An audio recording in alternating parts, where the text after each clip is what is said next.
तकरीबन 10:30 बज चुके थे। हवेली के बीचों बीच बड़े से आंगन में सारी महिलाएं हाथों में मेहंदी लगवा रही थी। मीरा भी बड़े प्यार से आज मेहंदी की रस्म अदा कर रही थी। उसने अपने हाथों पर अपने होने वाले पति का नाम लिखवाया था। उसे देखकर आशना के दिल में भी अपनी मेहंदी पर अर्नव का नाम अपने हाथों पर लिखवाने की ख्वाहिश जगी। उसके लिए ये सब नजारा बेहद खूबसूरत था। ये पल, ये मोहब्बत उसकी जिंदगी का सबसे खूबसूरत वक्त बनते जा रहा था। एक आम लड़की की तरह अपनी प्रेमी का नाम मेहंदी से अपने हाथों पर लिखना, फिर उसी के बारे में बार बार मन ही मन मुस्कुराना। आशना भी अब इसी दौर से गुजर रही थी। सच में वो हैरान थी कि उसे भी मोहब्बत हो गई थी। उसका मानना था कि मोहब्बत हो तो शिद्दत वाली हो, वरना ना हो। मगर ऐसी मोहब्बत आज के जमाने में होना थोड़ा मुश्किल काम है। आशना अपने आप से कहती है, आज इस मुश्किल लगने वाली मोहब्बत को जीकर मैं बहुत खुश हूँ। सोचते सोचते आशना अचानक उदास भी हो जाया करती थी कि उसकी मोहब्बत अभी तक एक तरफा है। फिर वो खुद को समझाने लगती है, जो आज मिल रहा है उम्मीद तो उसकी भी नहीं थी। मुझे मोहब्बत हो गई है, फिर अर्नव को भी हो ही जाएगी। मोहब्बत होती ही कुछ ऐसी है, आपका यकीन बढ़ा देती है, आपको सब्र करना सिखा देती है और यूं कहे कि आपको संवार देती है। यही सब सोचते हुए आशना की नजर अपनी मेहंदी वाले हाथों पर पड़ी। आशना मेहंदी लगाने वाली से एक्साइटेड होकर बोलने लगती है, यहाँ पर ए बना दो। उस लड़की ने मेहंदी से आशना के हाथ पर ए अक्षर बना दिया। अपनी मेहंदी लगवाकर आशना अपनी जगह से उठी और मीरा की मेहंदी देखने के लिए उसके पास आ गई और वहीं पास बैठ गई। मीरा के हाथों में लगी मेहंदी की तरफ देखते हुए आशना खुशी से बोली, अरे वाह, बहुत खूबसूरत है। हमारे जीजू का नाम कहाँ लिखा है? मेहंदी में मीरा के होने वाले हस्बैंड का नाम खोजते हुए आशना ने पूछा। मीरा मुस्कुराते हुए उंगली से अपने पति का नाम दिखाने लगी। मीरा ने आशना के हाथों की तरफ देखते हुए कहा, तुम्हारी मेहंदी दिखाओ। आशना ने खुशी से अपने दोनों हाथों को मीरा के सामने कर दिया। मीरा बोली, अरे वाह, बहुत खूबसूरत है। मीरा आशना को कह ही रही थी कि उसकी नजर आशना के हाथों में लिखे ए अक्षर पर पड़ी। मीरा के चेहरे की रंगत उड़ गई और वो आशना को नाराजगी भरी निगाह से देखने लगी। आशना ने मीरा के चेहरे की उड़ी रंगत को देखते हुए पूछा, क्या हुआ?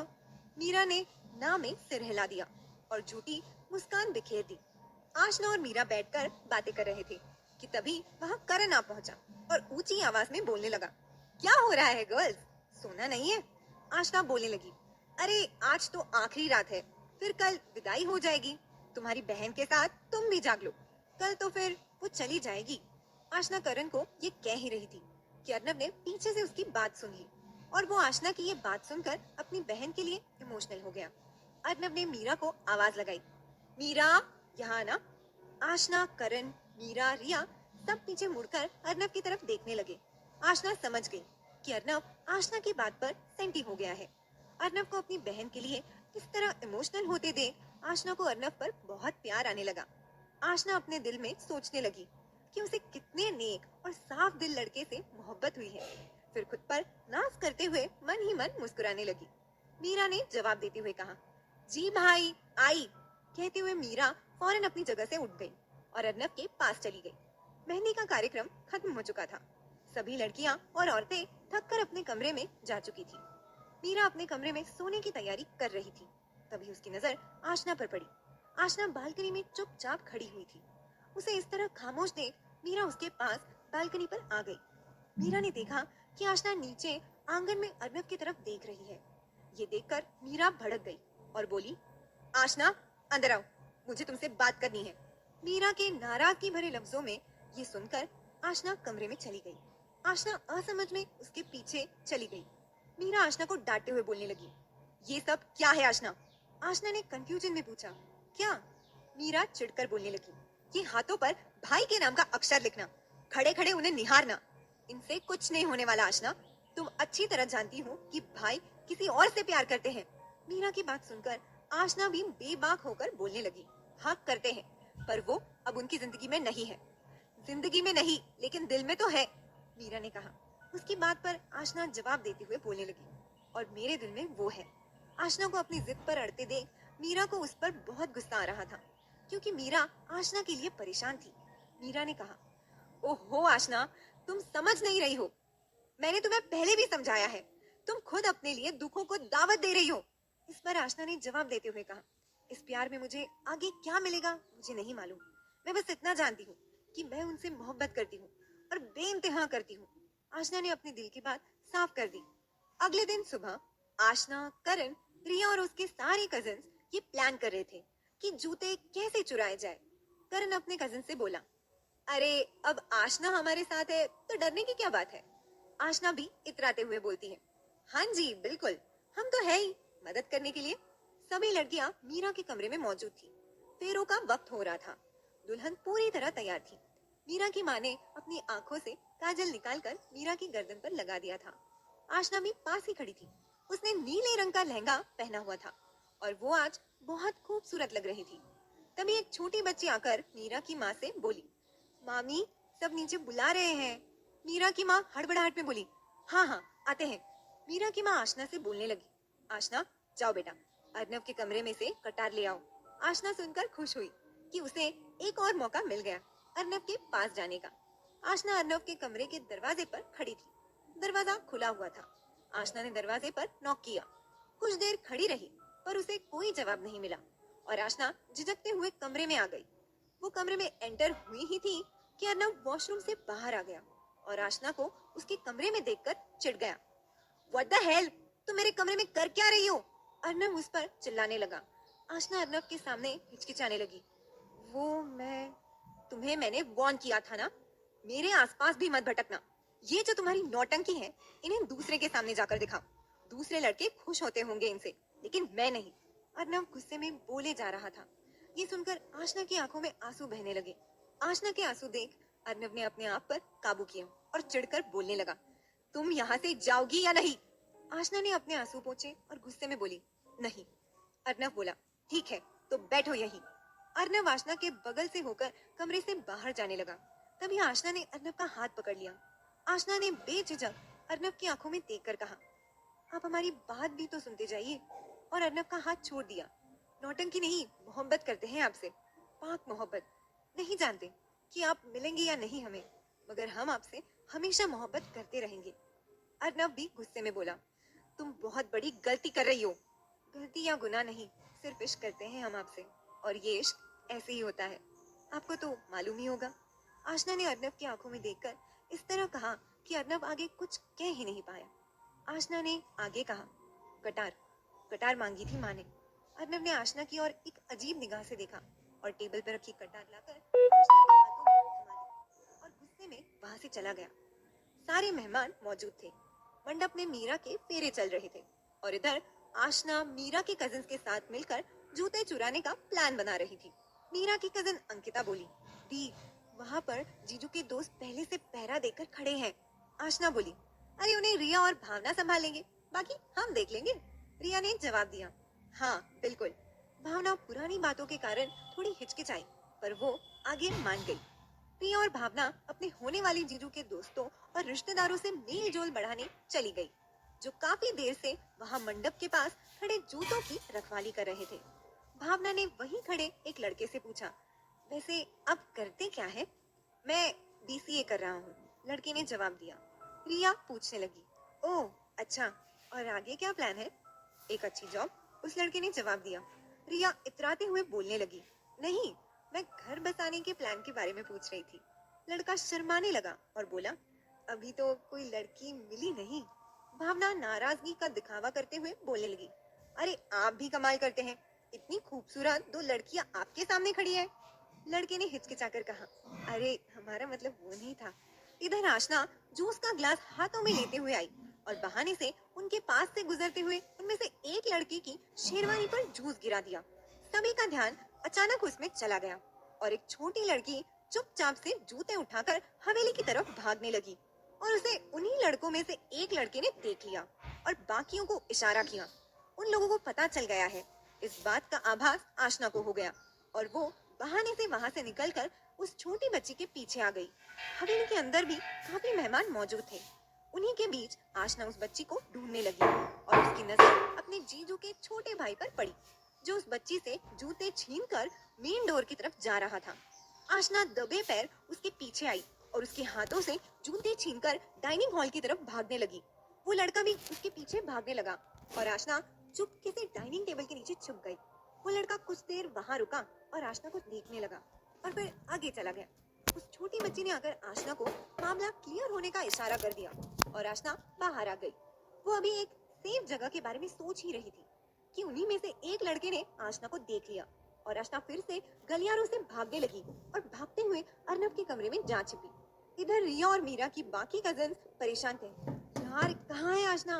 भावना बोलने लगी। शादी की सारी रस्में हो गई हैं, उसे जल्दी ढूंढ कर लाओ। करण बोला।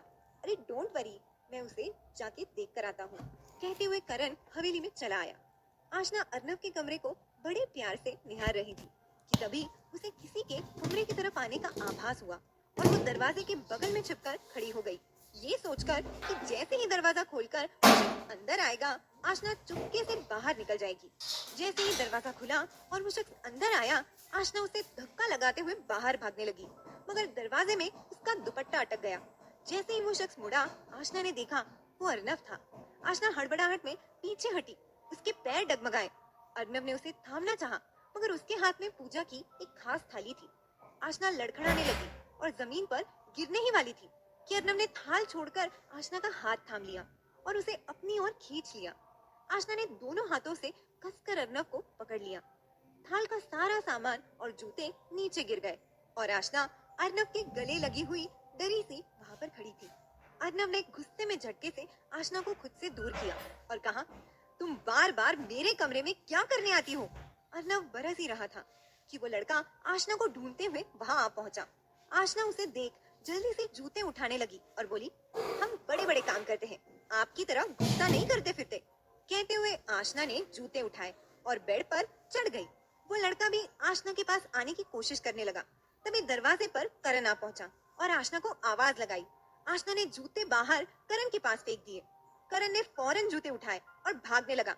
अर्नब सारा तमाशा हैरानी से देख रहा था और बड़बड़ाने लगा, What the hell? आशना जल्दबाजी में बेड से उतरते हुए बोली, हाँ वही तो, आपके लिए सब हल ही होता है, और बाहर भाग गई। बाहर गार्डन में लड़की वालों और लड़के वालों के बीच में आर्ग्यूमेंट चल रही थी। पहले जूते बता दो, फिर ही पैसे मिलेंगे।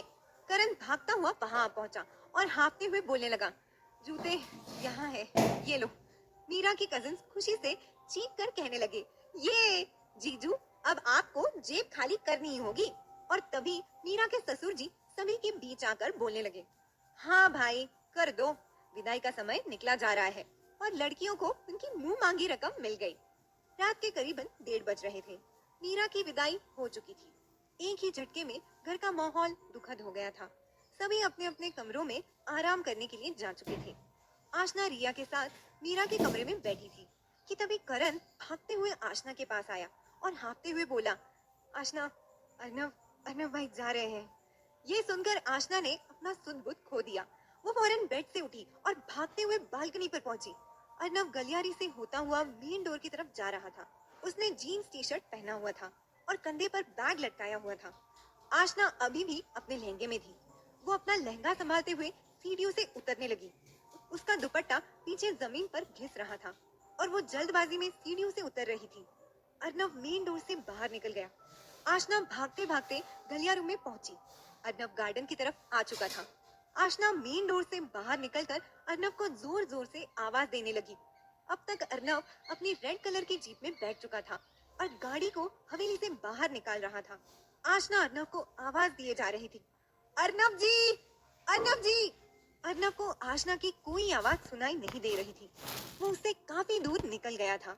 आशना अर्नब के पीछे भागते भागते हवेली से बाहर रोड पर आ गई थी, पर अर्नब की गाड़ी की स्पीड के आगे भला वो कहाँ तक भागती। और आखिर में आशना थक कर वही रोड पर रुक कर बैठ गई और जोर जोर से रोने लगी। अर्नब हवेली छोड़कर जा चुका था।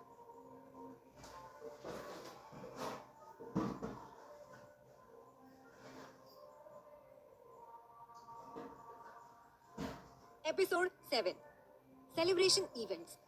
आशना रोड पर बैठकर फूट फूट कर रोए जा रही थी और अर्नब का नाम पुकार कर बच्चों की तरह बोल रही थी, एक बार मेरी बात तो सुन लेते। इतने में करण और रिया भागते हुए आशना के पास आ पहुंचे। आशना के पास आकर हाँफते हुए करण बोलने लगा, आशना, आर यू ओके? मगर आशना को जैसे करण की कोई आवाज ही सुनाई न दी हो। वो बस रोए चली जा रही थी। आशना बार बार सामने उस खाली और सूने रोड पर देखती रहती, फिर अपने चेहरे पर दोनों हाथ रखकर रोने लगती। आशना को इस तरह रोते देख रिया का भी दिल भर आया था। रिया दुखी मन से आशना की इस हालत पर उस पर तरस खाते हुए बोलने लगी, आशना, संभालो खुद को। रिया ने आशना के कंधे पर हाथ रखा और फिर उसी के पास जमीन पर बैठ गई। आशना अभी भी चुप होने का नाम नहीं ले रही थी, या मानो कि वो अपना सेल्फ कंट्रोल ही खो चुकी थी। वो चाहते हुए भी चुप नहीं हो पा रही थी। उसके आंसू और उसकी तकलीफ थमने का नाम ही नहीं ले रहे थे। आशना को इस तरह फूट फूट कर रोता देख रिया का दिल भी भारी हो गया था। उसकी आंखें भी भर आई थी, मगर रिया ने अपने इमोशंस को संभाल लिया और आशना की तरफ देखते हुए अपने हाथों से उसके आंसू पोंछने लगी। करण वही खड़ा आशना के चुप होने का इंतजार कर रहा था। वैसे तो आशना के लिए बेहद परेशान था और उसकी परेशानी भी दूर करना चाहता था, मगर आशना की परेशानी ऐसी थी कि वो तो क्या, कोई भी आशना की मदद नहीं कर सकता था। करण आशना के लिए अब कुछ कर सकता था तो सिर्फ दुआ, कि अर्नव उसके दिलो दिमाग से निकल जाए हमेशा के लिए। करण आशना को सिर्फ समझा सकता था कि वो अर्नव का ख्याल अपने जहन में से निकाल दे, और आशना को अब ये बात समझनी होगी, क्योंकि आशना के पास अब इसके अलावा और कोई ऑप्शन भी नहीं बचा था। रिया अभी भी आशना की आंसू पोंछ रही थी और उसकी बाहें सहलाकर उसे चुप कराने की कोशिश कर रही थी, और आखिरकार जैसे तैसे आशना ने खुद को संभाला और कुछ देर बाद जाकर कहीं अपने इमोशंस पर काबू पा लिया और चुप हो गई। रिया धीमी सी आवाज में आशना की बाह पर थपकी लगाते हुए बोली, चलो आशना, गेट अप, अंदर चलो। आशना अब खामोश हो चुकी थी और इसी खामोशी को बरकरार रखते हुए वो अपनी जगह से उठकर खड़ी हो गई। आशना के खड़े होते ही करण आशना के चेहरे की तरफ देखने लगा, मगर आशना का ध्यान कहीं और ही था। वो चुपचाप हवेली की तरफ चल दी। करण और रिया आशना के साथ हवेली में आ चुके थे। आशना काफी देर से चुपचाप मीरा के कमरे में बेड पर बैठी हुई थी। वो एक टक जमीन की ओर निगाह गड़ाए रही थी। काफी देर से रोड पर बच्चों की तरह बिलक बिलक कर रो रही आशना अब पूरी तरह खामोश थी। रिया उसी के सामने बेड पर बैठी थी और करण उन्हीं के बगल में दोनों हाथ बांधे खड़ा हुआ था। करण और रिया बार बार आशना की ओर देखते और फिर एक दूसरे को देखने लगते। उन्हें समझ ही नहीं आ रहा था कि वो अब क्या करे, कैसे इस सिचुएशन को और आशना को संभाले। और इसी उलझन में दोनों काफी देर चुपचाप बैठे, कभी आशना को तो कभी एक दूसरे को देखने लगते। आशना की हालत पर दोनों को ही बेहद तरस आ रहा था, और तरस आए भी क्यों ना। आशना ने खुद की हालत वाकई इतनी बुरी कर ली थी कि कोई पहचान भी ना पाए कि कुछ घंटों पहले बच्चों की तरह इतनी उछल कूद कर रही लड़की अभी इस तरह अपने पैरों को समेटकर खुद को दर्द में डुबाए इस तरह खामोश बैठी है। कमरे में कुछ देर तक सिर्फ सन्नाटा रहा। कुछ देर बाद इस खामोशी को तोड़ते हुए करण की आवाज आई, आशना, आर यू ओके? आशना ने उसी खामोशी को बरकरार रखते हुए एक हिम्मत करते हुए खुद को अपने दुख से बाहर निकालने की कोशिश की, और करण के इस सवाल पर गर्दन हिलाकर हाँ में जवाब दे दिया। रिया आशना के हाथ पर हाथ रखते हुए उसे सांत्वना देते हुए कहने लगी, आशना, संभालो खुद को। आशना ने इस बार कोई रिस्पॉन्स नहीं दिया। उसकी इस खामोशी को देखते हुए रिया बेचैनी से करण की तरफ देखने लगी। करण और रिया उलझन और बेचैनी से एक दूसरे को देख रहे थे कि तभी आशना की आवाज आई, अर्नव कहाँ गए हैं करण? आशना की आवाज में दर्द महसूस हो रहा था और चेहरे पर इश्क का चढ़ता रंग भी साफ नजर आ रहा था। आशना को इस तरह अभी भी अर्नव के बारे में सोचता देख करण और रिया दोनों को ही बहुत ताज्जुब हुआ। करण आशना को जवाब देने से पहले थोड़ा हिचकिचाया, फिर आशना की ये हालत देखकर उससे रुका न गया। वो आशना के लिए इमोशनल हो गया और उसने जवाब दिया, मुंबई। करण ने साफ लफ्जों में सीधा जवाब दे दिया। आशना ने करण के जवाब पर पलटकर फिर से सवाल करते हुए पूछा, क्यों? करण अब आशना की मोहब्बत में एक कशिश और सच्चाई को महसूस कर रहा था, जिसे देख वो आशना को कुछ भी समझाने की बजाय अब उसकी तरफ हो गया था, और उसने आशना को अर्नव के बारे में सारी डिटेल्स देने का फैसला किया। करण बताने लगा, भाई एक इवेंट कंपनी चलाते हैं, सेलिब्रेशन इवेंट्स के नाम पर। रिया के जाने के बाद भाई डिप्रेशन में चले गए थे। उसी वजह से उनकी कंपनी को बहुत नुकसान हुआ है। उसे फिर से खड़ा करने के लिए पैसे चाहिए। भाई चाचू से मांग नहीं सकते, वो तो तुम्हें पता ही है। इस वक्त हालत ये है कि कंपनी बंद हो सकती है, और भाई उसे बंद करना नहीं चाहते, क्योंकि वो कंपनी प्रिया का सपना था। वो चाहती थी कि भाई उस बिजनेस में सक्सेस हो। करण बताते हुए अब चुप हो गया था। करण की चुप्पी पर आशना बेचैनी से करण की तरफ देखने लगी और इसी बेचैनी से करण की ओर देखकर पूछने लगी, तो अब क्या करेंगे अर्नब जी? करण आशना के सवाल का जवाब देते हुए बोलने लगा, वो मुंबई में किसी से पार्टनरशिप करने वाले थे, लेकिन कहते हुए करण ने एक बार फिर चुप्पी बांध ली। करण की चुप्पी पर आशना ने उत्तेजित होकर बेचैनी से पूछा, पर क्या करण? करण ने अपनी चुप्पी तोड़ी और बोला, बट भाई की कंपनी को काफी लॉस हुआ है। कंपनी के एम्प्लॉयज का कहना है कि कंपनी को बंद कर देना चाहिए, क्योंकि कंपनी की हालत इतनी बुरी है कि कोई उस पर पैसा लगाना नहीं चाहेगा। एक पल की खामोशी के बाद एकदम से आशना बोल पड़ी, मैं लगाऊंगी कंपनी पर पैसा। आशना की ये बात सुनकर करण और रिया हैरानी से आशना की शक्ल देखने लगे। करण ने उलझन में पूछा, आशना क्या कर रही हो? ये बिजनेस है और तुम क्या करोगी भाई की कंपनी में इतना पैसा लगाकर? आशना करण के सवाल पर मुस्कुराई और जवाब देते हुए बोली, सेलिब्रेशन इवेंट्स में पार्टनरशिप। आशना के जवाब पर रिया के मुंह से निकला, व्हाट? आशना अब मुस्कुरा रही थी और करण और रिया हैरानी और उलझन में उसकी शक्ल देख रहे थे। करण बोलने लगा, तुम्हें क्या लगता है भाई तुम्हें इतनी आसानी से अपना बिजनेस पार्टनर बना लेंगे? आशना करण की बात पर जवाब देते हुए बोली, बनाना पड़ेगा, because he has no choice. Aashna अपना खुराफाती दिमाग चलाते हुए मुस्कुरा रही थी। वो इस बात से खुश थी कि उसे अर्नब के पास जाने का एक सॉलिड रीजन मिल गया है। अब वो अर्नब के नजदीक भी रहेगी और अर्नब के दिल में अपनी मोहब्बत का दिया भी जला कर ही मानेगी। आशना मुस्कुराते हुए ये सब सोच ही रही थी कि रिया ने कहा, तुम मुस्कुरा क्यों रही हो और तुम अर्नब भाई को लेकर इतनी सीरियस क्यों हो रही हो? तुम्हें अच्छी तरह मालूम है ना कि अर्नब भाई प्रिया से कितना प्यार करते हैं। तुम खामखा ही अपना टाइम और मनी बर्बाद करने जा रही हो।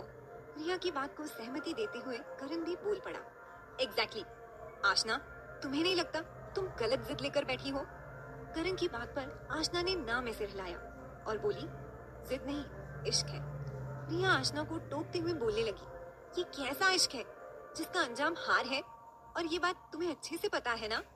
रिया की बात पर आशना उसे जवाब देते हुए बोलने लगी, इश्क में हार जीत नहीं होती रिया, इश्क में इश्क होता है। फिर अपने मस्त मौला अंदाज में आगे बोलने लगी, और बुल्ले शाह ने कहा है, इश्क सोच के कितना जे के कितना। अगर मैं इश्क में नफा नुकसान दुनियादारी हार जीत देखने लगी तो क्या खा के इश्क करूंगी? इश्क तो अपने आप में ही एक जीत है, मुकम्मल जीत। आशना की सयानी बातें सुनकर रिया बोली, मुझे तो ये लड़की बिल्कुल समझ नहीं आती, ये अर्नब भाई के चक्कर में पागल हो गई है। रिया की बात पर करण बोलने लगा, पर मुझे तो ये लड़की समझ आ गई है, ऐसा इश्क करने वाले इस जमाने में बहुत कम मिलते हैं। आशना, आई एम विद यू। करण बेहद खुश होकर बोल रहा था और उसे इस तरह बोलते देख रिया हैरानी से उसे देख रही थी। करण की बात सुनते ही आशना खुशी से खड़ी हो गई और करण के पास आकर बोलने लगी, thank you so much Karan, you are really a good friend. Karan खुशी से बोला, मैं तुम्हारे साथ मुंबई आ रहा हूँ, अब तुम अकेली नहीं हो। आशना एक बार फिर खुशी से बोली, थैंक यू सो मच करण। इस पल आशना की खुशी का ठिकाना नहीं था और करण का इस तरह अचानक उसकी मदद करना उसे डबल खुशी दे रहा था। करण बोलने लगा, मैं ये कैसे भूल सकता हूँ कि रिया और मुझे मदद करने में तुमने हमारी मदद की थी। और ये कहकर करण रिया की तरफ देखने लगा। रिया भी करण की तरफ देख रही थी। वो अब आशना से कही हुई अपनी बातों को लेकर शर्मिंदगी सी महसूस कर रही थी।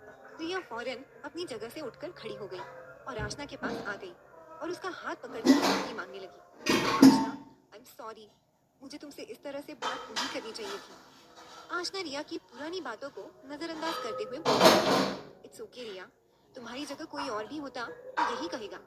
मेरे ऊपर चढ़े इस इश्क के रंग को कोई मेरी ही तरह इश्क करने वाला समझ सकता है और अर्नब तो इसे सबसे बेहतर तरीके से समझ सकते हैं।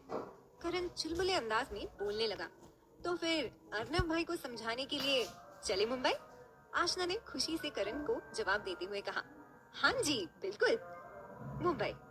मुंबई सपनों का शहर। इस शहर में आशना भी अपना सपना लिए कदम रख चुकी थी। अर्नब के दिल में अपनी मोहब्बत का दिया जलाने का सपना। आशना के लिए ये जो अपनी मोहब्बत पर यकीन था, बाकी सब उसे जिद की नजर से देख रहे थे, यहाँ तक कि खुद मीरा भी। मीरा आशना के इस फैसले के सख्त खिलाफ खड़ी हो चुकी थी। आखिर ये सब के लिए हैरत की बात थी कि जो इंसान पहले ही किसी से शिद्दत वाली मोहब्बत कर चुका हो, क्या उस पर आशना के इश्क का जरा भी रंग चढ़ पाएगा? ये सवाल हर किसी को दुविधा में डाल रहा था और आशना की लगन के आगे अब सबको इस कहानी के अंत का इंतजार था। मगर कहानी के अंत से पहले उसकी शुरुआत होना जरूरी था। तो इसकी शुरुआत के लिए आशना मुंबई पहुंच चुकी थी। मगर आशना के होते हुए शुरुआत इतनी आसान कैसे हो सकती थी? आशना को मुंबई आए 2 दिन हो चुके थे। उसने मुंबई में ही एक फ्लैट किराए पर ले लिया था। अपने पिता की मुंबई में पहचान होने की वजह से आशना को काफी फायदा मिला था। वैसे तो आशना के पिता अपनी बेटी को अकेले मुंबई जाकर बिजनेस करने वाली बात से थोड़ा नाराज थे, मगर अपनी लाडली बेटी के जिद के आगे उन्होंने घुटने टेक दिए।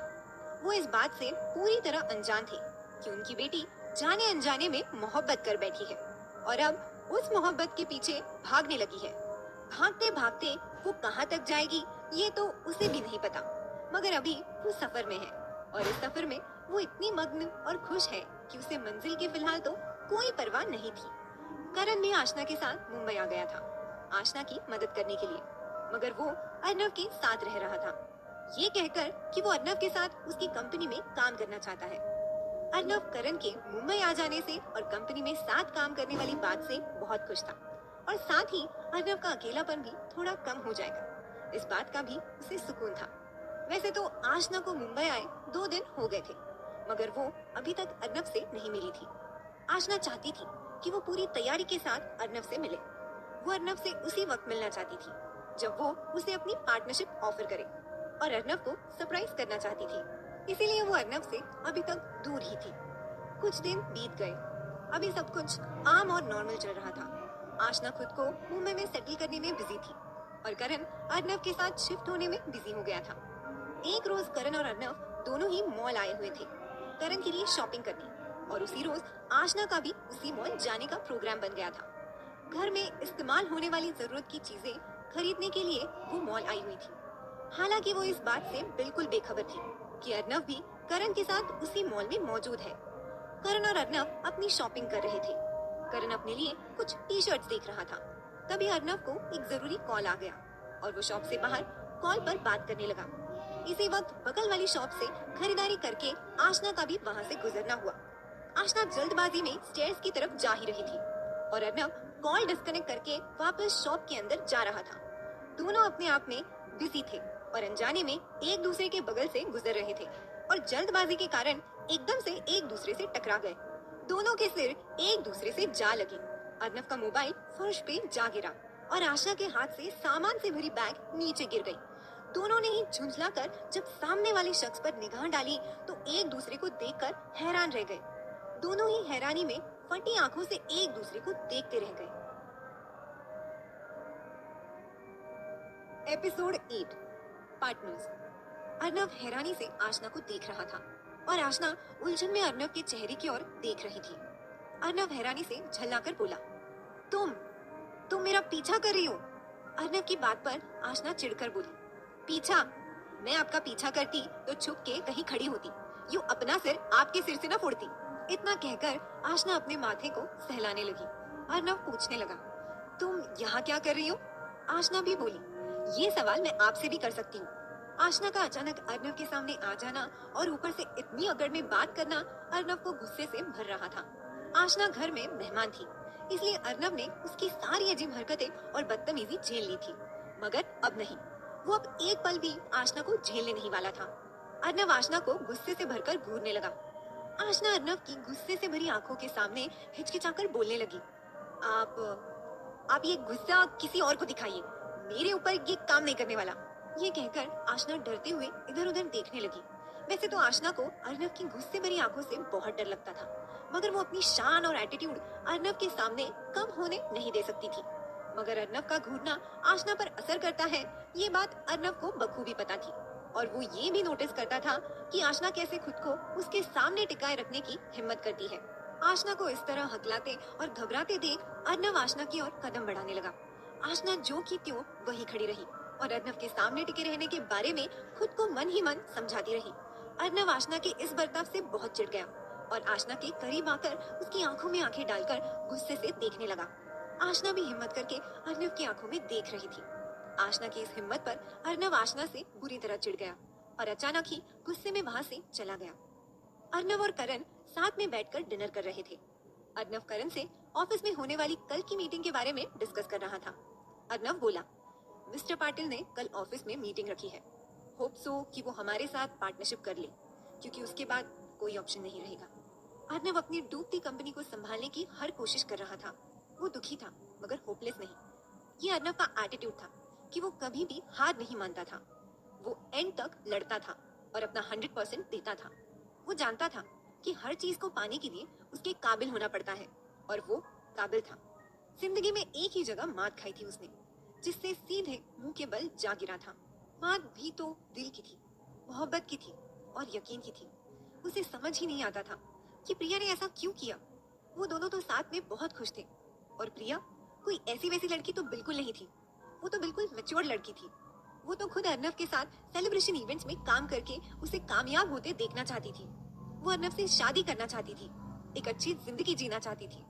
वो दोनों तो एक आइडियल कपल थे। फिर अचानक ऐसे क्या हुआ कि प्रिया कुछ भी कहे बिना यूं अर्नव को अकेला छोड़कर चली गई। अर्नव को आज भी इस हकीकत पर यकीन नहीं होता कि ये सच है। करण मन ही मन अपनी खिचड़ी पका रहा था और अर्नव की बात पर एक छोटे भाई होने के नाते हाँ जी किए जा रहा था। अर्नव बोलने लगा, मिस्टर पाटिल कल दिल्ली से मुंबई आएंगे। उनके वेलकम की सारी जिम्मेदारी तुम्हारी है। सारे अरेंजमेंट तुम्हें ही देखने हैं और एयरपोर्ट पर पिक करने भी तुम्हें ही जाना होगा। करण ने जवाब दिया, हाँ जी भाई। करण को बहुत अच्छा मौका मिल गया था मिस्टर पाटिल से मुलाकात करने का। वैसे तो करण अपने बड़े भाई की हर बात मानता था और अभी भी मानेगा, सिवाय एक बात के।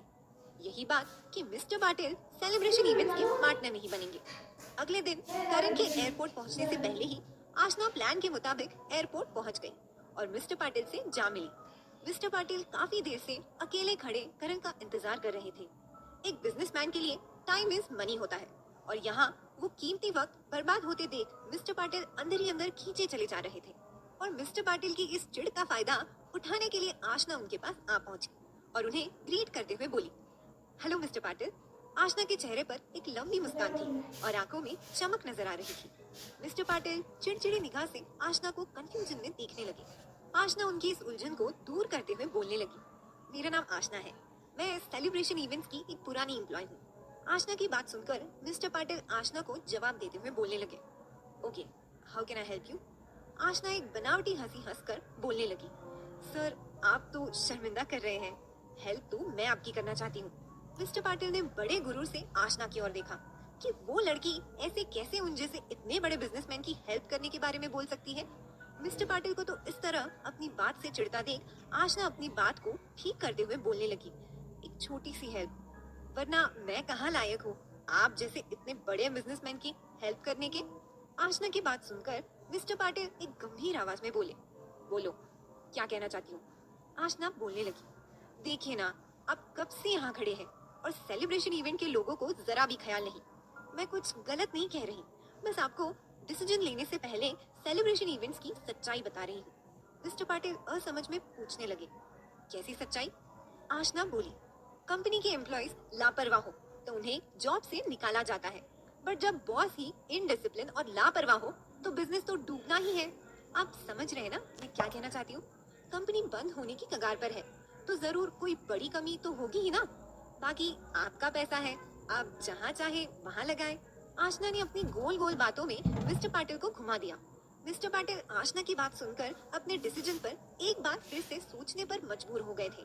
आशना बोली, मेरा फर्ज था आपको सच्चाई बताना, आगे आपकी मर्जी। और इतना कहकर आशना वहाँ से निकल गई। आशना के वहाँ से जाते ही करण वहाँ भागा भागा आ पहुँचा और मिस्टर पाटिल के हाथों में फ्लावर बुके थमाते हुए हाफ कर बोलने लगा, hello hello sir. Mister Patil ने चिड़चिड़ी निगाह से करण की ओर देखा। उन्हें इस तरह मुंह चढ़ाते हुए देख करण बोला, सॉरी सर, आप तो जानते ही हैं मुंबई की ट्रैफिक के बारे में। करण की बात पर मिस्टर पाटिल ने कोई जवाब नहीं दिया और आगे बढ़ गए। ऑफिस पहुंचते ही सारे एम्प्लॉइज ने बुके देकर मिस्टर पाटिल का स्वागत किया। कुछ देर आराम करने के बाद मिस्टर पाटिल मीटिंग के लिए मीटिंग रूम में पहुंचे। मीटिंग रूम में अर्नव अपने मैनेजर सुभाष और असिस्टेंट मैनेजर स्नेहा के साथ बैठा था। सुभाष हमेशा से अर्नव की कंपनी में एक ऑनेस्ट और डेडिकेटेड मैनेजर की तहत काम करता रहा है। स्नेहा अर्नव और प्रिया की कॉलेज टाइम से दोस्त है और कंपनी की शुरुआत से ही वो इस पोस्ट पर काम कर रही है। करण भी इन्हीं सबके साथ वहाँ पर मौजूद था। सुभाष ने सामने लगी एलईडी स्क्रीन पर सारे प्लान समझा दिए। सुभाष की प्लानिंग काबिले तारीफ थी और अर्नव को बेहद पसंद भी आई थी और नो डाउट कि वो मिस्टर पाटिल को भी पसंद आई थी। सुभाष अपनी चेयर पर आकर बैठ गया था। अर्नव मिस्टर पाटिल से बोलने लगा, हम साथ काम करके इस कंपनी की रेपुटेशन को पीक पर ले जाएंगे, trust me. Mister Patil Arnav की बातों पर हंस दिए और उसे जवाब देते हुए बोलने लगे, मिस्टर अर्नव, ऐसा होता तो आप कभी कंपनी बंद करने की नौबत नहीं आने देते। मिस्टर पाटिल की बात सुनकर अर्नव खामोश हो गया। स्नेहा मिस्टर पाटिल की बात पर चिढ़कर बोली, मिस्टर पाटिल, बिजनेस में उतार चढ़ाव सबके साथ होते हैं और ये बात एज अ बिजनेसमैन आप खूब समझते होंगे।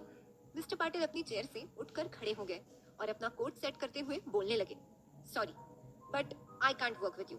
जब बिजनेस एक बार डूब सकता है तो दूसरी बार की गारंटी कौन ले सकता है।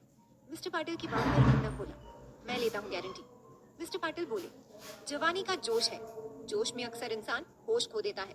करण उन्हें समझाते हुए बोलने लगा, भाई ने इतनी बड़ी कंपनी खड़ी की है और वो आज भी उसे चलाने का जोश रखते हैं, इस कंडीशन में भी। मिस्टर पाटिल ने टेबल पर पड़े अपने सनग्लासेस उठाए और बोले, आप अपनी कंपनी के लिए दूसरा पार्टनर देखिए, क्योंकि मैं तो ये रिस्क नहीं ले सकता।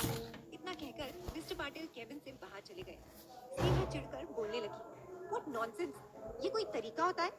ना ही कहना था तो इतना तामझाम क्यों?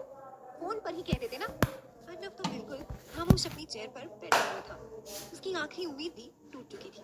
करण बोलने लगा, अब तो कोई ऑप्शन भी नहीं बचा है, कौन करेगा अब हमारे साथ पार्टनरशिप। इतने में आशना ने केबिन का दरवाजा खोल दिया और अंदर आकर सबके सामने खड़े होते हुए बोलने लगी, मैं करूंगी सेलिब्रेशन इवेंट्स के साथ पार्टनरशिप। आशना को अपने सामने खड़े होकर ये बात बोलते थे अर्नव हैरत से कुर्सी से खड़ा हो गया और आशना को एक तरफ देखने लगा। अर्नव पूरी तरह से शॉक था और अभी तक उलझन में भी लग रहा था। आखिर आशना अचानक उसके ऑफिस में आकर इतने कॉन्फिडेंस से ये बात कैसे कह सकती है। फिर अगले ही कुछ मिनटों में अर्नव को आशना के इरादे समझ आ गए। वो समझ गया कि पहले मुंबई और फिर सीधे उसके ऑफिस। आशना अर्नव के पीछे उसी के लिए ये सब कर रही है। आशना ने अब दीवानों वाली हरकतें शुरू कर दी है और अर्नव को अब आशना की इन हरकतों की वजह से उससे और भी ज्यादा चिढ़ हो रही थी। वो नहीं चाहता था कि आशना उसके आसपास भी भटके, उसके साथ रहे, बल्कि ये सब बातें सोचकर तो उसे और भी ज्यादा गुस्सा आने लगा था। अर्नव हैरानी से आशना को देख रहा था। आशना भी मुस्कुराकर अर्नव की आंखों में आंखें डाले उसे देख रही थी।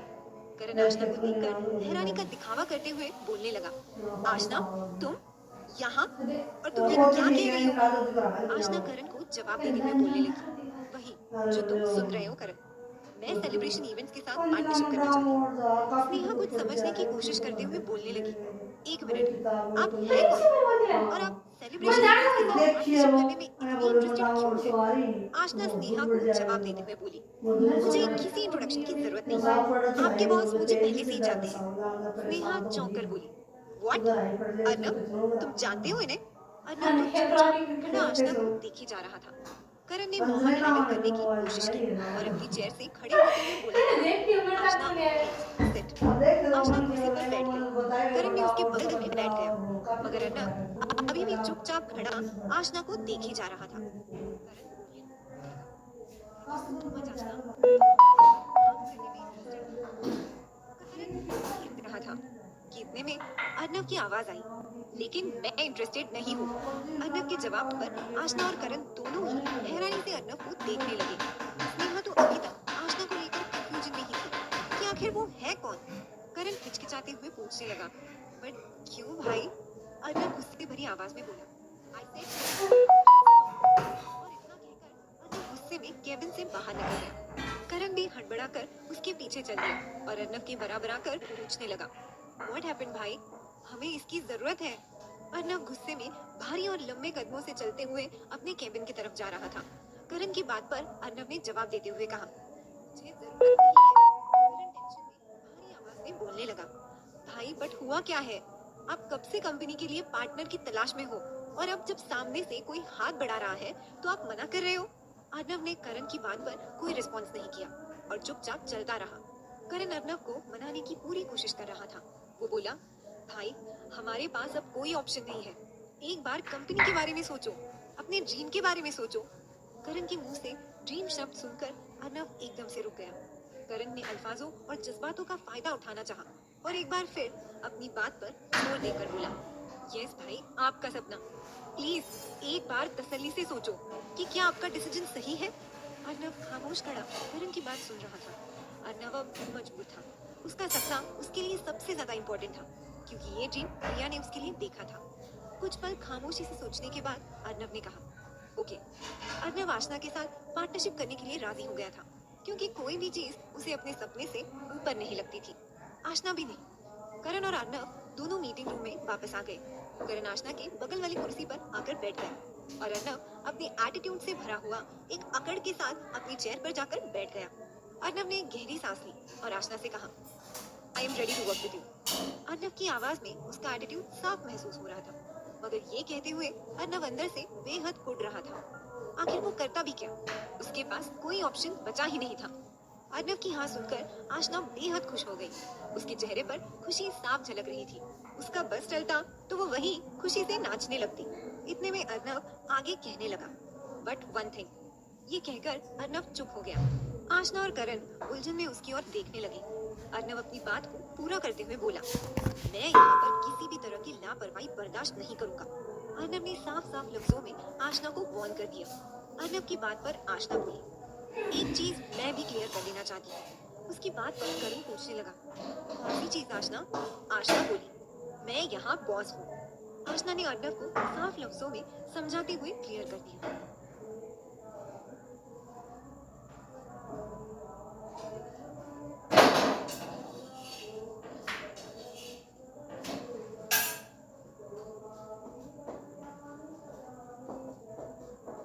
एपिसोड 9, आशना का वेलकम। आशना के इस जवाब पर अर्नव को बहुत चिढ़ हुई। उसे अब आशना को झेलना था। ये सोचकर उसका दिमाग खराब हो रहा था। आशना ने टेबल पर पड़े पेपर्स साइन करके अर्नव के आगे खिसका दिए। अर्नव ने चिढ़कर एक नजर आशना को घूरा, फिर बेमन से उन पेपर्स को साइन कर दिया। करण खुशी से आशना से हाथ मिलाकर उसे बधाई देते हुए बोलने लगा, कांग्रेचुलेशंस आशना। और फिर अर्नव से बोलने लगा, कांग्रेचुलेशंस भाई। सुभाष ने भी आशना और अर्नव को बधाई दी और उन पेपर्स को लेकर वहाँ से चला गया। अर्नव को पार्टनर मिल चुका था, फिर भी वो खुश नजर नहीं आ रहा था। ये बात स्नेहा को बुरी तरह से खटक रही थी। अचानक अर्नव की आवाज आई, आप लोग प्लीज बाहर वेट कीजिए, मुझे मेरे पार्टनर से कुछ जरूरी बात करनी है। अर्नव की बात मानते हुए करण और स्नेहा केबिन के बाहर निकल गए। अर्नव अपनी चेयर से उठा और अपना कोट सेट करते हुए वहीं अपनी चेयर के पास आकर खड़ा हो गया। आशना अर्नव को उलझन में देख रही थी कि अर्नव बोलने लगा, तुमने बहुत बड़ी गलती कर दी है आशना। अर्नव की बात सुनकर आशना मुस्कुराई और बोली, आप जैसा समझे। अर्नव कहने लगा, अगर तुम्हारे इरादे गलत नहीं होते तो इस कॉन्ट्रैक्ट पेपर को साइन करते हुए मुझे आज इतना दुख नहीं होता। आशना उसे जवाब देते हुए बोलने लगी, आपको दुखी करने का तो मेरा कोई इरादा नहीं था। अर्नव बोला, तुम्हारे इरादे जो भी है, तुम उसमें कभी कामयाब नहीं हो पाओगी। आशना पूछने लगी, क्या मैं जान सकती हूँ आप किन इरादों के बारे में बात कर रहे हो? अर्नव बोला, वो तो तुम मुझसे बेहतर जानती हो। आशना कहने लगी, मैं फिलहाल इतना जानती हूँ कि मैं इस कंपनी की 50% पार्टनर हूँ। आशना की बात सुनकर अर्नव खामोश हो गया और आशना को देखने लगा। अर्नव देख रहा था कि आशना किस कदर दीवानी हो गई है और सोच रहा था कि काश प्रिया भी उसके लिए इस कदर दीवानगी दिखा देती। आशना अर्नव की खामोशी पर पूछने लगी, आप चुप क्यों हो गए? अर्नव उसे जवाब देते हुए बोलने लगा, मैंने तुमसे पहले भी कहा है और अभी भी कह रहा हूँ, जो भी तुम कर रही हो ठीक नहीं है, इसकी जिम्मेदार तुम खुद होगी। अर्नव की बात सुनकर आशना मुस्कुराकर बोली, मैं बिल्कुल अच्छी तरह से जानती हूँ। इतना कहकर आशना अपनी चेयर से उठ गई।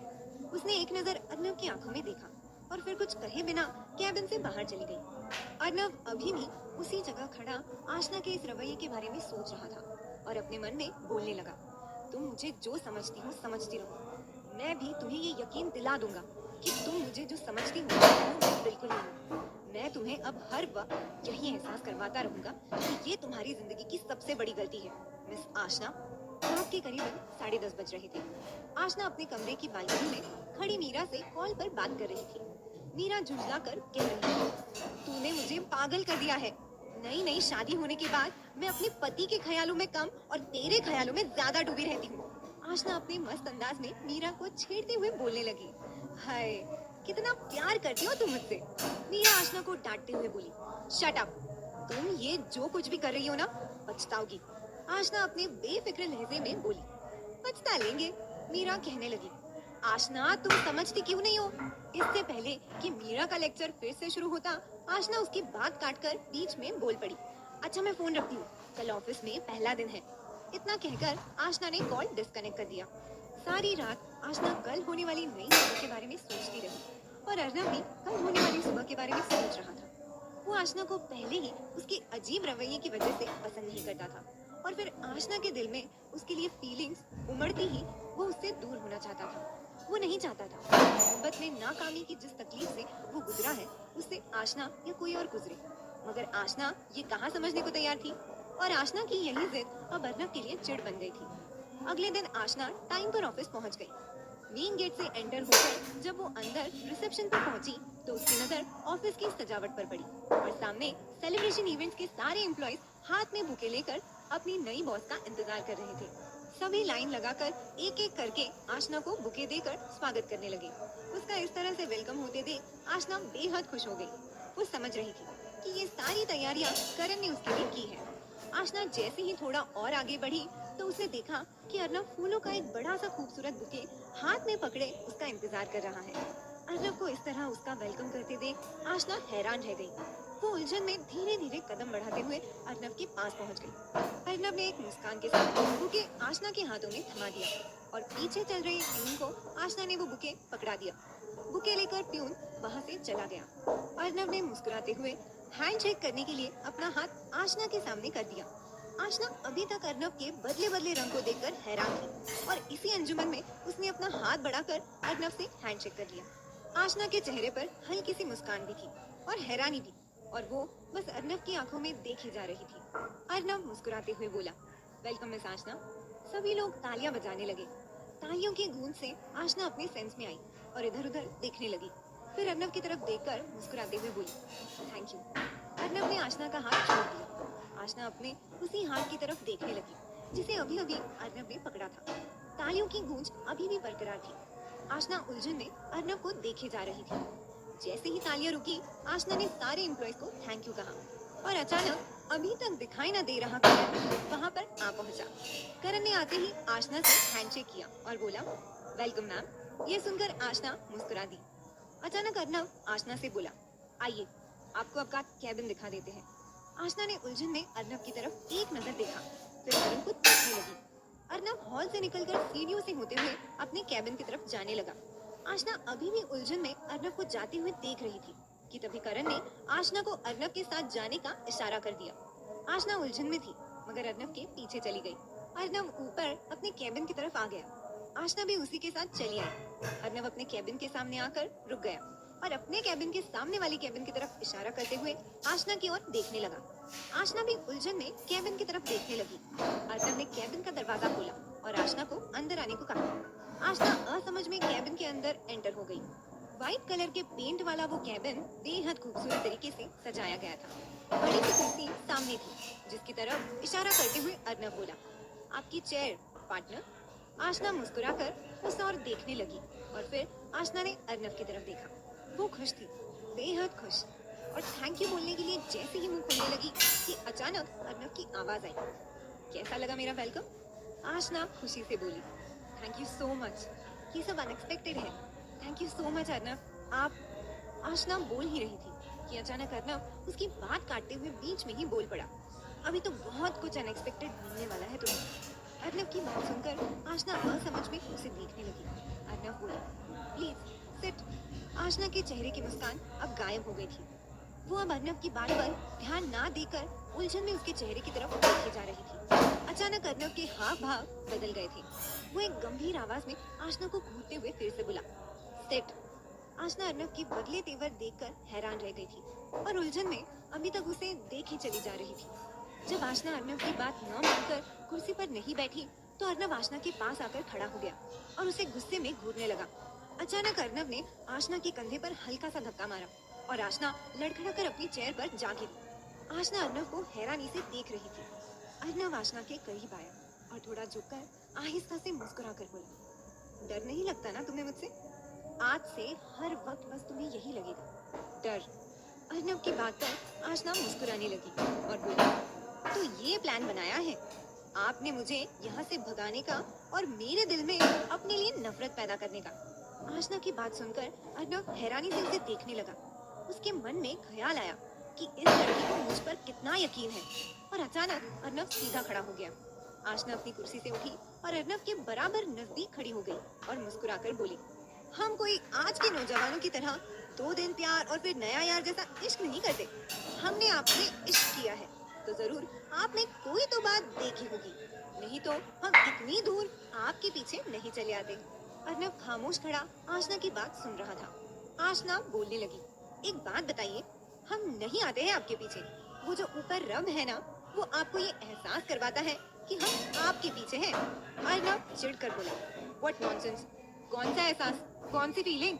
अपने फिल्मी डायलॉग बंद करो। जिन एहसासों की तुम बात कर रही हो वो सिर्फ तुम्हारी गलतफहमी है। आशना उसे जवाब देते हुए बोलने लगी, अच्छा तो ये गलतफहमी आपको भी है? प्रिया को लेकर रटना बंद करो मेरे सामने। प्रिया का नाम सुनते ही अर्नव का पारा 7वें आसमान पर पहुंच गया था। वो गुस्से से दिल मिलाकर बोलने लगा, उसका नाम भी मत लो अपनी जबान से। आशना बोलने लगी, अच्छा तो आपका इश्क इश्क और मेरा इश्क गलतफहमी? अर्नव चिढ़कर बोला, जानती हो कि मैं किसी और से मोहब्बत करता हूँ। आशना अर्नव की बात पर जवाब देते हुए बोलने लगी, ये बताने की जरूरत नहीं है, आप उसके पीछे खुद को बर्बाद किए बैठे हो और जो है उसकी कोई कद्र ही नहीं। अर्नव चिढ़कर जोर से बोलने लगा, मेरी जिंदगी मैं इसे बर्बाद करूँ या आबाद, तुम्हें क्या? आशना कहानी से आवाज में बोली, है वही तो हम समझा रहे हैं कि है, हम आपसे मोहब्बत करते हैं। आशना की इस सारे मोहब्बत पर अर्नव का सॉफ्ट हार्ट बजने लगा था, मगर इससे पहले आशना के लिए थोड़े भी जज्बात जागने लगते, उसने अपने दिल को जकड़ लिया। ये जज्बात जरूरी नहीं कि मोहब्बत के हो, इंसानियत के नाते हमदर्दी भी हो सकती है। मगर अर्नव आशना से दूर रहना चाहता था। वो बिल्कुल भी आशना के साथ किसी भी जायज और अच्छे जज्बात में नहीं बनना चाहता था, बल्कि वो तो आशना को लेकर एक नेगेटिव फीलिंग ही रखना चाहता था, जिससे वो हमेशा आशना से दूर रहे और आशना हमेशा अर्नव से नफरत करती रही। और कहीं न कहीं आशना को इस बात का आभास था, इसलिए वो अर्नव की बातों को और बिहेवियर को दिल से नहीं लगाती थी, बल्कि उसके दिल में उल्टी ही इमोशंस की गंगा बहती थी। अर्नव का बुरा बर्ताव आशना को उसके और करीब लेकर आता था। अर्नव अपनी चुप्पी तोड़कर एक शांत अंदाज में बोला, मिस पार्टनर, आज आपका पहला दिन है तो ऑफिस के काम को अच्छी तरह समझ लीजिए, क्योंकि ये कंपनी आपकी मोहब्बत की फालतू बातों से नहीं चलेगी, यहाँ काम करना पड़ेगा। आशना अर्नव को जवाब देते हुए बोलने लगी, ये कंपनी आपका सपना है अर्नव, ये कंपनी अब इससे बेहतर मुकाम पर पहुंचेगी, हमारा वादा है आपसे। अर्नव मुस्कुराकर बोला, लेट्स सी, कितनी मेहनत करती हो तुम। इतना कहकर अर्नव कैबिन से बाहर चला गया। आशना अपनी कुर्सी पर बैठ गई और खुद से ही बड़बड़ाने लगी, हाँ बहुत मेहनत करनी पड़ेगी भाई, ये एटीट्यूड की दुकान इतनी आसानी से नहीं समझने वाला। खैर मिस्टर स्वैगॉन, आप कितना भी गुस्सा दिखा लो, मैं हार तो बिल्कुल नहीं मानने वाली। इंटरेस्टिंग, इस कहानी में तो बहुत ही मजा आने वाला है। इधर स्नेहा के मन में खटकती हुई बात उसे चैन से जीने नहीं दे रही थी। अचानक मिस्टर पाटिल का कॉन्ट्रैक्ट कैंसिल कर देना, आशना का इस तरह ऑल ऑफ सडन कंपनी का पार्टनर बन जाना, स्नेहा को दाल में कुछ काला होने का संकेत दे रहा था। स्नेहा अपने कैबिन में इधर उधर टहलते हुए इस बारे में सोचे चली जा रही थी और आखिर में उसने मिस्टर पाटिल को कॉल लगाकर उनके बदले डिसीजन के बारे में उन्हीं से जानने का फैसला किया। स्नेहा ने अपने मोबाइल से मिस्टर पाटिल को कॉल लगाया। मिस्टर पाटिल की कॉल रिसीव करते ही वो बोले, hello mister Patil, I am Sneha, celebration event की असिस्टेंट मैनेजर। मिस्टर पाटिल ने उखड़े हुए लहजे में जवाब देते हुए कहा, हाँ बोलो।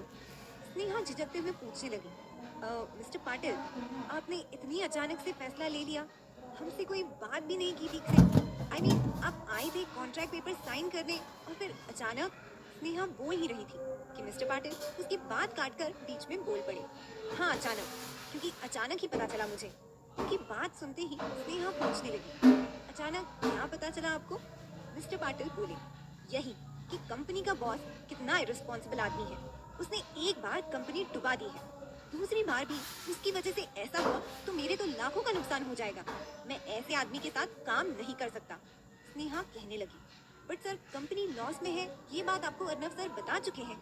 और आपको किसने कहा कि अर्नव सर इररिस्पॉन्सिबल है, जबकि वो तो इररिस्पॉन्सिबिलिटी जरा भी बर्दाश्त नहीं कर सकते।